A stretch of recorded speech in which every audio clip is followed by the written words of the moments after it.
Sona Mujizat.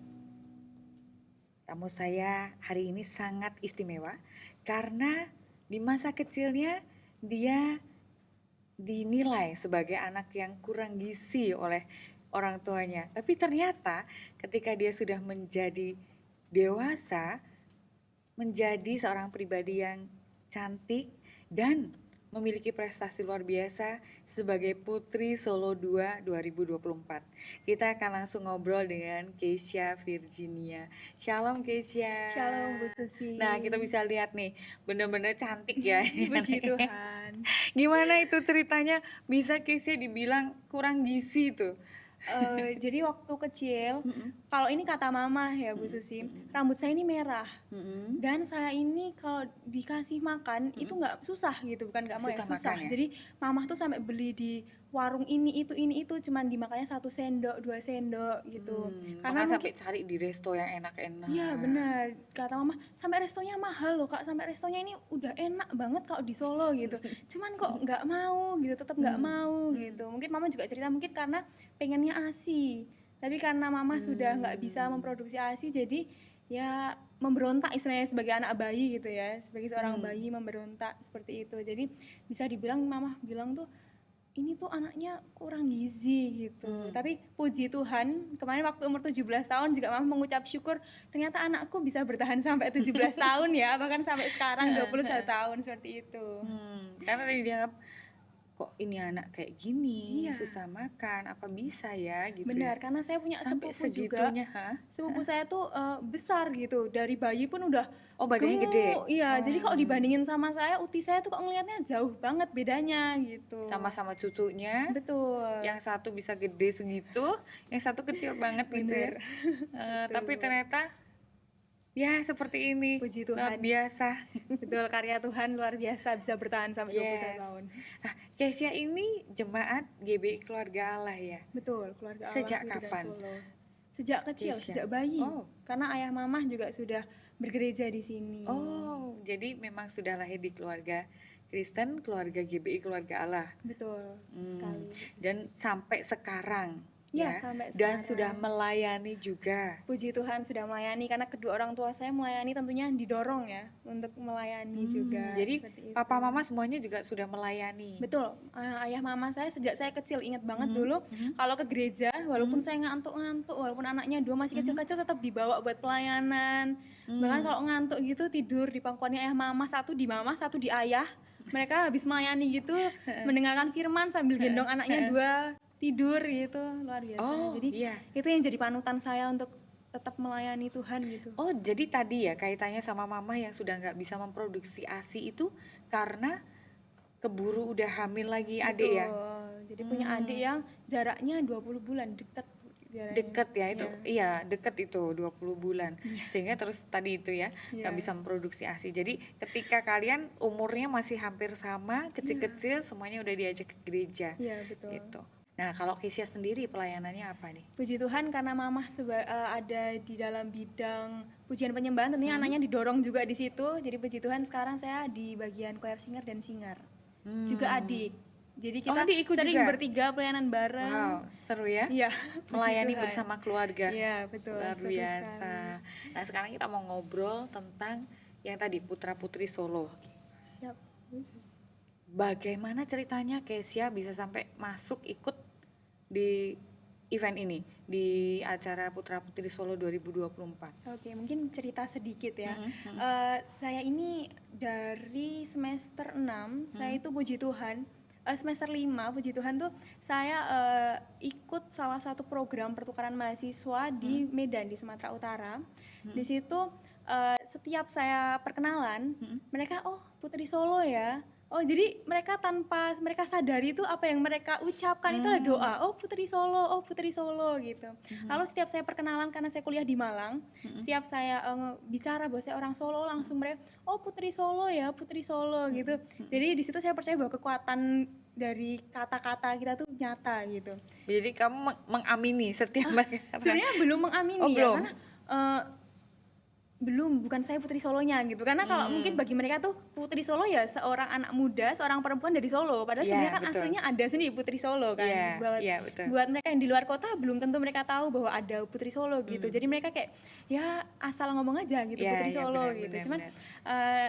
suatu ketika di semester 6, jadi setelah saya dari semester 1 saat saya kuliah dari semester 1 sampai saya di semester 5 ini juga dan semester 6 saya itu ambisius, gencer banget untuk ikut beasiswa. Tapi Oh, kamu adalah pencari ya beasiswa. benar, beasiswa hunter saya. Oh, gitu ya. Ya, saya cari beasiswa. Jadi setiap ada info saya mencoba ikut gitu. Karena mama bilang Kak coba cari beasiswa. Cuman namanya belum jodoh, jadi belum dapat di beasiswa itu. Ada juga di beberapa posisi magang, namanya belum jodoh, jadi belum dapat. Sampai di semester 6 itu ada salah satu poster bahwa Kota Solo sedang mencari putra-putri Solo.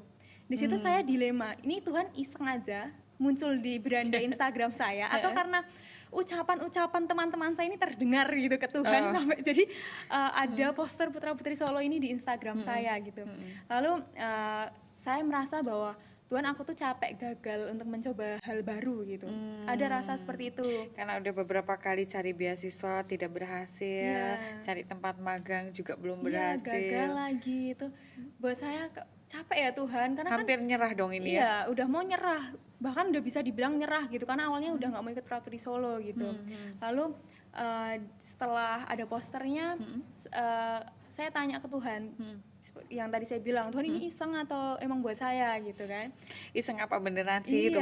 Iya, gitu. Tanya ke Tuhan karena bingung kan. Karena takutnya kalau aku melangkah lagi, gagal lagi, ya sia-sia Tuhan bagi saya seperti itu. Cuman di satu sisi lagi, kalau nggak nyoba, kok takutnya nanti nyesel gitu. Lalu saya ngomong sama Tuhan karena waktu itu saya masih magang di Malang. Saya tanya ke Tuhan. Jadi salah satu administrasinya adalah kita harus mengumpulkan video yang dimana backgroundnya Balai Kota Solo. Jadi otomatis saya harus ada di Solo untuk mengikuti ajang itu gitu. Dan saya tanya ke Tuhan, Tuhan, aku nggak tahu ini rencana Tuhan atau bukan. Cuman kalau misalnya ini rencana Tuhan, tolong perlancar semua urusan magang saya sampai awal Juli. Karena di minggu kedua bulan Juli itu pendaftarannya sudah ditutup. Jadi biar ada spare waktu untuk mengurus semuanya gitu. Jadi saya doa sama Tuhan dan ajaibnya Tuhan. Jadi sebelum saya selesai magang ini kita harus ada tanda tangan dosen dulu. Dan ternyata waktu itu dosen saya bilang, Mbak maaf saya belum bisa ditemui sampai awal Juli karena saya ada di luar negeri gitu. Itu saya kayak Tuhan kayaknya emang bukan jodohnya nih di Putra Putri Solo gitu. Karena ada aja alangannya gitu kan. Yang magang, yang dosennya di luar negeri gitu. Tapi saya follow up lagi dosennya, follow up lagi. Terus dia bilang, oh ya Mbak mungkin di tanggal segini gitu. Akhirnya semuanya diperlancar sama Tuhan. Saya ingat di tanggal 3 saya pulang ke Solo. Lalu di situ saya belum berani buat ngomong ke orang tua. Karena takutnya nanti gagal lagi gitu. Oh, jadi waktu itu Kesia sudah mendaftar? Oh, belum mendaftar. Jadi baru mau mendaftar, kayak ngomong nggak ya ke istilahnya mama? mau pamitan nih, Iya. Mama, Ayah mau, Kesia mau ikut nih gitu ya? Iya, benar. Oke. Saya belum berani bilang. Belum berani Karena bilang. biasanya orang tua tuh kalau sekalinya diomongin udah langsung ngomong sana sini. Takutnya udah ngomong sana sini terus saya gagal lagi kan takut ya Bu Susi. Jadi saya pendem dulu sampai akhirnya di situ tanggal 7 Juli saya dapat firman Tuhan di Matius. Bunyinya adalah jadilah kepadamu seperti yang hatimu percaya. Di situ kayak menguatkan saya untuk oke deh Tuhan saya coba gitu. Karena saya, salah satu doa saya untuk pulang di awal Juli pun sudah terjawab oleh Tuhan. Mungkin ini jalannya Tuhan gitu. Jadi saya mulai daftar, saya ngomong ke mama saya, "Ma, aku mau coba daftar." Mama saya, "Oke Kak, nggak apa-apa dicoba dulu." Terus saya bilang, "Tapi Mama jangan bilang siapa-siapa dulu ya." Jadi saya wanti-wanti dulu itu di awal. Terus setelah itu saya mulai membuat video yang di Balai Kota tadi, dibantu teman-teman saya. Lalu ada di bagian administrasi itu ada di mana kita harus membuat project. Jadi setiap satu orang kita membawa satu project yang nantinya bisa diusung di Putra Putri Solo. Background saya ini kan ekonomi, sedangkan kalau Putra Putri Solo ini terkenalnya adalah budaya. Yang diangkat budayanya. Jadi itu kayak sesuatu yang beda 180 derajat gitu. Terus saya tanya ke Tuhan, saya ekonomi, mama saya kesehatan, ayah saya juga ekonomi, keluarga saya banyaknya ekonomi. Jadi saya mau tanya tentang budaya ini ke siapa gitu, kalau nggak ke Tuhan gitu kan. Lalu setelah itu suatu waktu ayah mama saya ajak ke Pondok Daud. Di Pondok Daud saya cuma bilang ke Tuhan kayak asal ngomong aja sebenarnya. Tuhan, kalau ini memang ini rencana Tuhan buat saya masuk ke Putra Putri Solo, setelah kami nanti doa, tolong Tuhan kasih satu project buat saya untuk saya bawa ke Putra Putri Solo. Dan di situ saya inget banget ketika jadi tradisi keluarga saya setelah Pondok Daud itu kami bergandengan tangan satu keluarga berdoa. Setelah amin selesai, Tuhan tunjukin ini loh project yang sebenarnya dari dulu tuh jadi keresahanmu sebagai anak ekonomi juga, yaitu adalah bis di kota Solo. Bisnya kota Solo ini kan banyak banget bisnya, tapi minatnya dikit. Nah Tuhan bilang, angkat aja project itu, kamu kemas gimana caranya bisa jadi budaya. Akhirnya saya kemas untuk bagaimana wisatawan itu dari luar kota bisa naik BST ini untuk Batik kenal Trans sama Solo ya. betul Batik Trans Solo ini untuk kenal tempat-tempat wisata, tempat-tempat sejarah yang ada di kota Solo gitu. Jadi di situ Tuhan ingetin, dengan satu proyek ini tuh kamu bisa ningkatin ekonominya kota Solo, budayanya kota Solo juga kamu angkat, bahkan isu lingkungan itu kamu angkat dengan mengurangi polusi gitu. Tuhan kayak, oh iya ya Tuhan keren banget ya, Tuhan ingetin keresahan saya gitu. Di situ akhirnya muncul proyek itu, saya kemas dengan baik. Akhirnya saya naikkan untuk administrasi kota Solo tuh administrasi Putra Putri Solo ini dengan proyek tersebut, namanya Pariworo, teman bas, pariwisata ramah menjadi teman bas gitu. Oh, Dari wow, situ. keren sekali loh ya. Puji Tuhan, Keluargamu Tuhan yang itu keren. kalau tadi dari ceritanya Kesya ya, jadi setelah Pondok Daud kemudian kalian bergandengan tangan berdoa bersama menaikkan satu doa yang sama. Ya. Itu keren sekali karena firman Tuhan juga katakan bahwa di mana 2-3 orang berkumpul di dalam namaku, aku ada. Dan tadi dari ayat yang Kesya dapat itu tentang doa yang dikabulkan Tuhan ya. Sesuai dengan hati kepercayaanmu. Terjadilah sesuai imanmu. Iya. Ah, itu luar biasa sekali. Jadi kalau saya lihat nih bukan Kesya saja tapi seluruh keluarga. Iya, betul. Luar biasa. Dan yang luar biasa lagi, Kesya dapat ide, dapat hikmat dari Tuhan tentang proyek yang harus Kesya sampaikan ya. Dengan segala keterbatasan, ternyata Tuhan itu yang kasih, Tuhan yang mampukan kita. Dan itu yang membawa Kesya kemudian juga menjadi finalis di Putra Putri Solo. Namun sebelum itu kan ada tes wawancara dan tes tertulisnya juga. Nah, gimana tuh ceritanya? Pasti seru. Seru karena ini adalah saat awal mula Kesya untuk masuk ke beauty pageant ini, karena sebelumnya belum pernah ikut acara-acara yang seperti bahkan ini ya. keluarga Kesya juga belum pernah ada yang masuk ke situ, jadi istilahnya benar-benar clueless ya, nggak ada clue-nya. Sudah, pokoknya nggak ngerti deh dia apa gitu ya. Kayak Tuhan ini aku harus belajar dari mana gitu, tes tertulisnya harus belajar dari mana, tes wawancaranya dari mana. Dan sebenarnya ada teman Kesya yang udah jadi Putri Solo tahun sebelumnya, cuman kalau Kesya tanya, yang pertama belum tentu dijawab. Yang kedua, kalaupun dijawab, nanti dikiranya saya masuknya tuh bukan karena Tuhan tapi karena dia, atau bukan karena kemampuan saya tapi karena beliau gitu yang kasih bocoran gitu. Jadi kayak udahlah Tuhan, daripada nanti di tengah jalan malah bingung sendiri, mending nggak usah tanya temen, pasrah sama Tuhan gitu. Akhirnya waktu tes tertulis dulu, hari pertama adalah tes tertulis. Namun sebelum tes tertulis, ini setelah tes administrasi ya Bu Susi. Di situ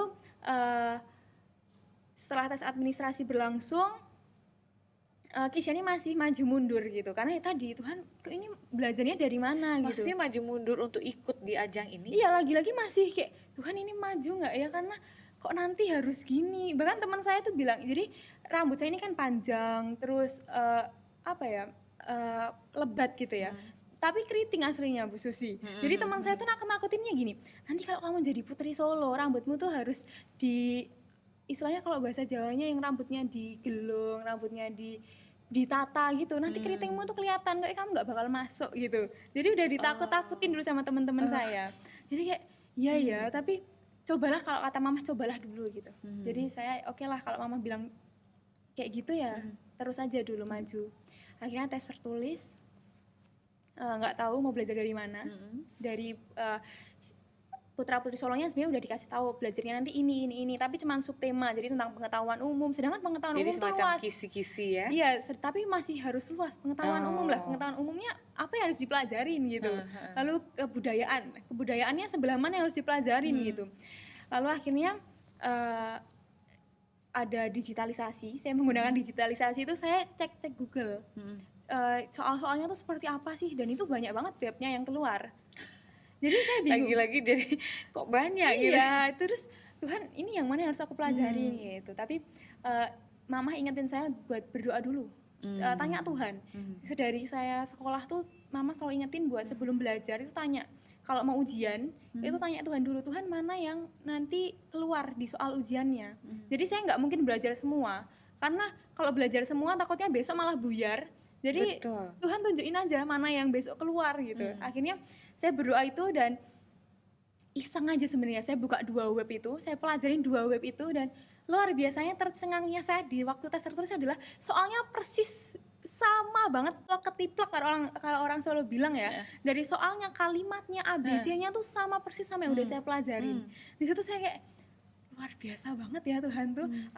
Saya yang nggak ada background budaya, nggak ada yang background keluarga yang seperti itu, tapi Tuhan tuntun gitu. Jadi nggak sia-sia berharap dan berserah sama Tuhan. Tanya ke Tuhan tuh nggak ada yang sia-sia gitu. Betul, amin. Gitu. Lalu tes tertulis selesai, saya disitu merasa Tuhan bisa nih aku buat lolos nih, karena soalnya yang sudah saya pelajari itu sama dengan yang Ternyata keluar sama. Iya, benar. Lalu di tes wawancara ini yang jadi sesuatu momok ya buat setiap kita para pendaftar gitu, karena kalau dibilang yang mewawancara itu bukan orang sembarangan gitu. Rektor, lalu ada orang dinas, kepala dinas itu kan, waduh, yang mewawancara aja orang-orang penting gitu, orang-orang pinter istilahnya kan. Jadi di waktu wawancara tuh saya berusaha untuk bangun pagi supaya nggak dapet kloter siang, karena semakin siang, semakin sore, semakin takutnya tuh tambah lama nih. Iya, gitu. kelamaan takut ya. Jadi kalau udah dapat duluan udah Plong. setidaknya lega ya. Iya benar. Akhirnya saya puji Tuhannya saya dapat kloter 2. Di kloter 2 ini ada 5 orang, dan puji Tuhannya 3 orang ini anak Tuhan semua. Jadi kami bergandengan tangan lagi. Kami imani 2-3 orang berkumpul di situ Tuhan ada kan. Tapi kami cuma minta Tuhan kasih kami ketenangan gitu. Yang penting kami tenang dulu. Ketika kami tenang tuh muncul keberanian untuk menjawab kan. Jadi Tuhan tolong kasih kami ketenangan gitu. Karena dalam tinggal tenang dan percaya itulah terletak kekuatan. Betul sekali. Di situ kita minta ketenangan supaya Tuhan kasih kekuatan juga. Lalu kami masuk. Setelah masuk, di situ ada 5 subtes yang harus kami lalui. Cuman setelah kami semua selesai, kami cerita satu sama lain, curhat satu sama lain. Ternyata kelemahan kami itu sama gitu di salah satu subtes ini. Bahasa Jawa. Sebagai orang Jawa, sebagai mau jadi naik ke Putri Solo, kalau bahasa Jawanya masih bingung, masih istilahnya masih kurang gitu kan. Kok kayaknya nggak lolos ya gitu. Karena yang daftar tuh banyak gitu. Kayaknya banyak yang lebih bagus bahasa Jawanya dari saya gitu. Akhirnya pulang dari situ saya langsung ngomong di mobil tuh, saya tutup pintu langsung ngomong ke ayah mama, udah ya nanti hasilnya apapun terserah aja ya, kayak jangan marahin saya gitu, jangan marahin aku udah berusaha yang terbaik gitu. Akhirnya puji Tuhannya ayah mama saya juga bukan yang harus menang, harus ini, enggak, cuman mereka iya kak nggak apa-apa, yang penting kakak udah berusaha, udah doa sama Tuhan gitu. Lalu setelah itu karena saya merasa bahwa kayaknya udah ini nggak lolos gitu ya, karena bahasa Jawanya jelek nih gitu. Gara-gara bahasa Jawa ya. Iya, karena yang tadinya udah mantep jadi pasrah banget gitu. Udahlah Tuhan. Bener, tes terusnya udah semangat nih bisa Tuhan lolos. Tes wawancara kayak Tuhan kayak anjlok gitu, ekspektasinya udah jatuh banget. Lalu siangnya saya langsung banting setir ke salah satu lomba. Jadi karena Tuhan ini udah nggak lolos ya kayaknya. Udah ngerasa di Putra Putri Solo nih nggak mungkin nih gitu. Jadi gimana caranya nih hal lain yang bisa membanggakan ayah mama gitu. Pengen something lagi nih ya, sesuatu. Benar. Jadi akhirnya saya ikut perlombaan dari Bank Indonesia. Di situ salah satu administrasinya adalah membuat video. Dan deadline-nya adalah nanti malam kalau nggak salah. Nanti malam atau besoknya gitu. Pokoknya sangat mepet deadline-nya itu. Lalu akhirnya saya ingat jam 8 saya baru selesai take video. Jadi 8 malam. jam 8 malam saya baru baru selesai take video. Jadi saya udah gerusa-gerusu bikin video, jam 8 malam selesai. 8.41 panitia dari Putra Putri Solo tuh telepon saya. Selamat ya, kamu dinyatakan lolos gitu. Jadi artinya masuk ke ini karantina ya? Iya, masuk ke karantina ke 10 pasang 10 finalis besar terbaik. itu ya? Iya, itu. Jadi kayak Tuhan, terus tadi aku bikin video ngapain gitu. Cuman lagi-lagi kayak oh ya udah, mungkin ada rencana Tuhan lain gitu. Mungkin di Putra Putri Solo ini emang jalannya gitu. Jadi videonya nggak saya hapus, konsepnya nggak saya hapus, saya simpen dulu aja lah, siapa tahu nanti mungkin dipakai lain kali gitu. Lalu saya ikut pembekalan. Jadi sebelum kita berapa hari pembekalan ini, berapa hari karantina ini, ada 1 hari itu di hari Minggu, ingat sekali. Di situ 1 hari sebelum pembekalan di mana kita dikasih tahu pakaiannya apa, harus bawa apa. Lalu di situ kagetnya adalah panitia Putra Solo bilang, Putra Putri Solo ini bekerja sama dengan Bank Indonesia Kota Solo. Dimana 10 pasang ini harus bikin video juga dengan konsep juga yang kemarin sudah saya buat gitu. Jadi kayak wow Tuhan, ternyata rencana Tuhan tuh buat ini gitu. Jadi sekali dayung 2 pulau tuh terlampaui gitu. Luar biasa. Iya, terus setelah itu tapi saya nggak berharap karena saingan saya adalah saingan saya ini Putra Putri Solo loh, 10 pasang terbaik. Jadi Bukan mungkin, orang sembarangan ya. iya, jadi udahlah kalau mungkin video Bank Indonesia itu ya udahlah nanti bonus gitu. Yang penting doa saya adalah puji Tuhan ini udah masuk ke 10 pasang terbaik ini gitu. Setelah itu pembekalan ini di hari pertama udah nangis Bu Susi, udah pengen pulang. Kayak rasanya Tuhan udah pengen nyerah gitu karena Hari pertama hari ya. pertama, baru hari pertama udah mau nyerah gitu. Karena tadi background saya bukan budaya, bukan seni. Saya nggak bisa nari. Saya nggak bisa, bukan modeling juga. Sedangkan kan jalannya harus pelan, Ya, yang diatur gitu. ya. Cara duduknya diatur. Tuhan ini kok bukan aku banget, bukan saya banget gitu. Jadi kayak pelajaran etika sekali Iya, gitu betul. kan ya. Lalu setelah itu udah pengen nangis nih. Tiap malam karena setelah sesi pembekalan dari pagi sampai sore sesi pembekalan, malamnya ada 2 jam terakhir tuh untuk itu latihan menari dan latihan berjalan. Setiap malam. Setiap malam. Jadi itu suatu momok buat saya gitu. Dengan background yang nggak ada nari sama sekali, tidak ada background modeling sama sekali, dan itu pasti pegel semua badannya. Betul, karena udah dari pagi. Dari Ya, jam 7 Betul pagi udah pakai kegiatan full heels, day. ya, aduh. Itu suatu yang aduh Tuhan ini pengen nangis rasanya gitu. Cuman di situ setiap malam saya cuma berdoa sama Tuhan, Tuhan dalam kelemahan kuasa Tuhan jadi sempurna. Amin. Kayak gitu. Jadi walaupun di hari pertama, hari kedua latihan nari itu saya Kezia nih piyeto gerakannya, Kezia nih gerakannya. Selalu ditegur. Iya, ditegur gitu. Karena yang lain tuh dikasih tahu gerakannya gini. Mereka langsung nangkep. Sedangkan saya nggak bisa kayak gitu. Jadi sampai rumah tuh saya walaupun udah capek tapi saya tahu ini saya lemah. Jadi saya harus effortnya tuh double dari teman-teman yang lain gitu. Jadi saya latihan di situ. Karena iman tanpa perbuatan kan mati ya. Jadi kalau berdoa aja tapi nggak latihan lagi tuh sia-sia. Jadi saya di rumah latihan lagi buat nari. Seenggaknya kalaupun saya nggak bisa tangannya lentik atau gimana, seenggaknya gerakan saya sama yang lain tuh sama gitu aja. Saya cuman kayak gitu. Lalu puji Tuhannya di setiap sesi pembekalan, setiap pagi, setiap bangun saya ngomong ke Tuhan, Tuhan kasih semangat baru buat saya. Karena tiap malam tuh rasanya semangatnya udah loyo, udah hilang semangatnya. Sudah ditambah dengan fisik yang lelah, pikiran yang lelah, karena kamu sampai di rumah masih ini lagi ya, biasanya masih latihan lagi itu ya, berjuang di situ. Betul. Jadi setiap pagi memang butuh selalu kekuatan yang baru gitu ya. Semangat baru, kekuatan baru tuh selalu tiap pagi selalu minta ke Tuhan. Apalagi bangun tuh nggak yang bangun jam 5 ya, bangunnya lebih pagi dari itu karena harus make up-nya on point. Harus dandan juga everyday. Iya, betul. Wow. Tiap hari, jadi kalau sepertinya kalau tanpa kekuatan baru dari Tuhan tuh nggak mungkin sih mungkin ya. Saya ya. Pasti udah nyerah di tengah jalan gitu. Tapi ternyata bisa ya. Terus dia kuat berjalan sampai dengan proses pembekalan itu selesai. Iya, sampai pembekalan itu selesai.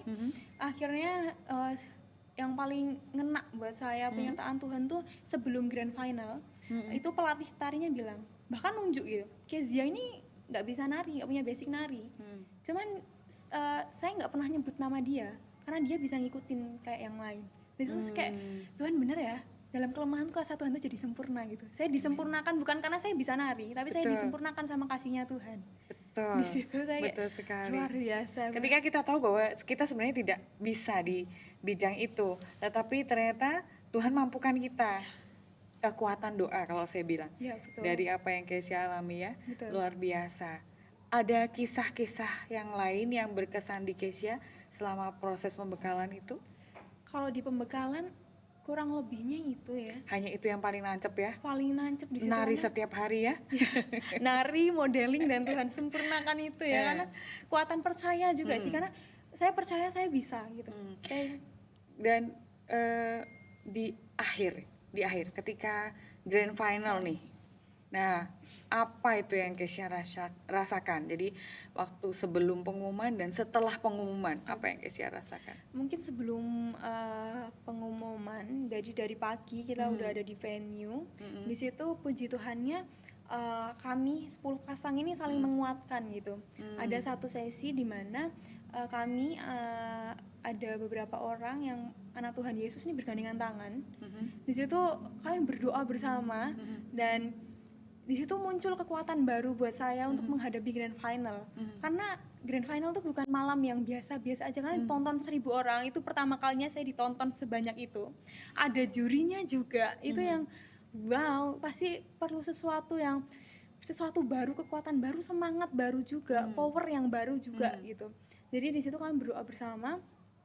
Lalu yang paling berkesan buat saya adalah jadi rundown-nya itu sebenarnya panitia tuh nutupin siapa yang juara 1 lomba Bank Indonesia, juara 2, juara 3 siapa tuh nggak dikasih tahu gitu, ditutup-tutupin. Tapi ternyata di rundown tuh ada.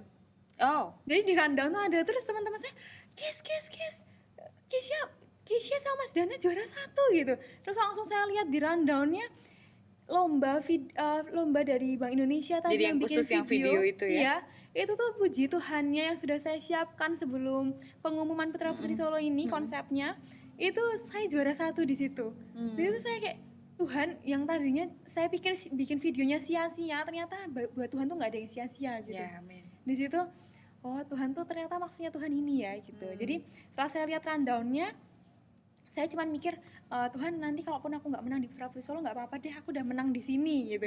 Jadi kalau mama saya kemarin beli batik, beli ini itu udah ada, nggak Udah sia-sia, balik modal lah udah ya. balik modal, benar Bu Susi. Udah balik modal gitu. Iya. Jadi saya ngomong ke teman-teman saya, nanti grand final udahlah, mau hasilnya apapun, kalaupun aku harus terbata-bata ngomongnya, udah terserah aja gitu. Tapi saya bilangnya tuh sih nggak deg-degan loh gitu. Tapi ternyata juga Hamin 1 jam itu deg-degan Bu Susi. Ternyata tetap ya deg-degannya Sebagai tetap manusia ya. deg-degannya ternyata sama gitu, tetap gitu. Dan Tapi waktu itu memang Kesia udah nggak ada ekspektasi untuk meraih juara apapun di Putra Putri Solo, atau tetap sebenarnya ada sih hati kecil tetap pengen something di situ? kalau misal pengennya, karena pembekalan ini nggak gampang gitu saya laluin oke. ya. Jadi kalau pengen yang jadi Putri Solo. Kalau kemarin jadi kan sebelum waktu pembekalan tanyain juga pengennya jadi apa nih, menangnya bagian apa gitu kan Bu Susi. Saya jawabnya Putri Solo 2 boleh, Putri Solo 1 juga boleh gitu. Oh gitu. Iya, Jadi kamu opsinya cuma 1 atau 2? Iya, opsi saya 1, 2 atau 3 gitu. Oh Karena, gitu? Iya, karena kalau saya melihat putri lingkungan, saya disuruh jadi putri lingkungan tuh nggak bisa gitu. Saya nggak mau, oke. kan nggak bisa tapi nggak mau, karena berurusan dengan lingkungan tuh cukup sulit ya. Yang kedua jadi putri persahabatan. Untuk harus care dengan semua orang itu sebenarnya bukan passion saya gitu. Persahabatan juga enggak. Kalau favorit ini yang saya paling enggak, karena kalau favorit tuh harus ngomong ke orang-orang, tolong vote saya dong, tolong like dari saya. voting ya, Betul, dari dari voting. voting. Itu nggak saya lakukan gitu. Jadi kalau yang lain gencer, tolong vote saya, saya ini paling nggak gencer gitu. Jadi jelas nggak mungkin. Iya, karena Gitu. saya udah nggak mungkin kalau favorit gitu. Jadi kalau nggak 1, 2 ya 3 gitu. Waktu ditanya seperti itu. Tapi setelah tahu bahwa saya udah balik modal, jadi saya udah apapun hasilnya saya serahkan sama Tuhan, karena saya tahu teman-teman saya ini juga keren-keren gitu. Mereka ada modalnya tuh banyak gitu. Setelah itu deg-degannya ada tadi Bu Susi. Lalu saya milih untuk minggir dulu. Saya cari tempat tenang untuk dengerin pujian penyembahan. Di situ Dengerin saya lagu-lagu dengerin rohani. lagu. Saya ngerasa mungkin kalau dengerin lagu bisa lebih tenang gitu ya. Gitu. Lalu saya doa juga sama teman saya, kita gandeng tangan berdoa. Tapi deg-degannya masih gitu. Cuman dengerin lagu lagi yuk gitu. Doa yuk lagi gitu. Di doa itu yang terakhir sebelum maju, saya doa sama Tuhan, Tuhan tolong kasih kita ketenangan gitu. Cuman minta ketenangan aja sama Tuhan, nggak minta apapun gitu gitu sih. Akhirnya selesai, mau nggak mau harus tenang karena dipaksa oleh keadaan ya. Iya, Sebenarnya betul. kalau masih bisa deg-degan ya tetap deg-degan gitu. Pasti masih ada ya. Masih ada tentunya. Terus Wajar. dipaksa oleh keadaan untuk tenang, akhirnya oke lah. Yang lainnya juga mencoba untuk tenang, mencoba untuk senyum. Saya juga seperti itu. Akhirnya satu persatu dipanggil untuk perkenalan, untuk pengenalan visi misi. Semuanya puji Tuhan berjalan dengan lancar. Dan yang tadi catwalk, jalannya itu juga yang jadi ketakutan saya, narinya juga yang jadi ketakutan saya. Itu Tuhan sempurnakan, di situ Tuhan ajaib di malam grand final itu. Dan sampai akhirnya di pengumuman pemenang. Karena tadi saya udah nggak berekspektasi apapun. Mau juara satu ini, juara favorit ini, juara lingkungan ini, juara persahabatan ini, 3 ini. Oh saya kayak, oh ya udah, 1, 2 itu kayaknya bukan saya, karena banyak yang lebih tinggi, banyak yang lebih public speakingnya oke. Tapi di situ kayak udahlah Tuhan terserah aja gitu. Saya nggak mau ekspektasi apapun, tapi tiba-tiba nama saya dipanggil Putri Solo 2 Kesha Virginia. Itu kayak wow, Tuhan luar biasa. Di saat saya cuma minta ketenangan, Tuhan kasih kemenangan di situ di malam itu. Di situ kayak wow, God is good all the time gitu. Lalu di situ saya merasakan kebaikan Tuhan di malam grand final itu. Yes, luar biasa. Dan ini sharing Kesha luar biasa loh. Puji Tuhan. Terima kasih Kesha sudah sharing di Zona Mujizat.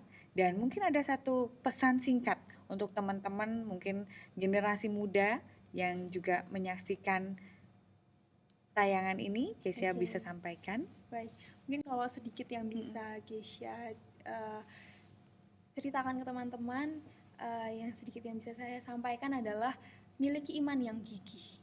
Seperti yang kemarin Yusi waktu KKR dikatakan miliki iman yang gigih. Karena kalau Kesha waktu itu nggak mencoba, karena kegagalan yang udah pernah terjadi sebelumnya, Kesha nggak mungkin ada di titik sekarang.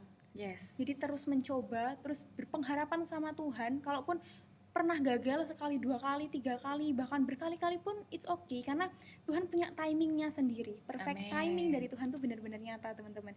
Yang penting sabar dan terus berpengharapan sama Tuhan Yesus. Yes, luar biasa. Seperti Thank you Kesha. Sekali lagi terima kasih sudah berbagi di Zona Mujizat. Kisah yang luar biasa, pengalaman yang luar biasa dari Kesha yang bukan siapa-siapa. Ternyata sekarang menjadi Kesha Virginia, Putri Solo 2 2024 ya. Luar biasa, pengalaman iman yang luar biasa. Nah pemirsa, banyak sekali hal yang ternyata bisa kita pelajari dari apa yang dialami oleh Kesha. Satu hal, bahwa iman yang gigih, doa yang dipenuhi dengan kepercayaan kepada Tuhan, itulah yang membuat langkah kita menjadi semakin berarti. Dari setiap kegagalan yang kita alami, kita harus tetap teguh dan percaya, melangkah dengan mantap, karena kita tahu bahwa Tuhan sudah menyediakan kemenangan-kemenangan untuk kita raih di depan. Untuk itu, mungkin ada di antara pemirsa yang saat ini sedang mengalami permasalahan, apapun permasalahanmu, mungkin di dalam keuangan, mungkin di dalam studi, mungkin di dalam pekerjaan atau keluarga, apapun masalahmu. Tetap percaya kepada Tuhan, tetap berdoa, tetap beribadah, datang ke gereja, datang ke Pondok Daud, dan jadilah pelaku firman yang tetap teguh memegang iman percaya kita kepada Tuhan. Karena Tuhan kita adalah Tuhan yang luar biasa, yang sudah menyediakan hal-hal luar biasa untuk kita. Sampai di sini Zona Mujizat kita kali ini. Dan kita akan bertemu lagi di Zona Mujizat berikutnya dengan mujizat-mujizat yang tentu lebih luar biasa.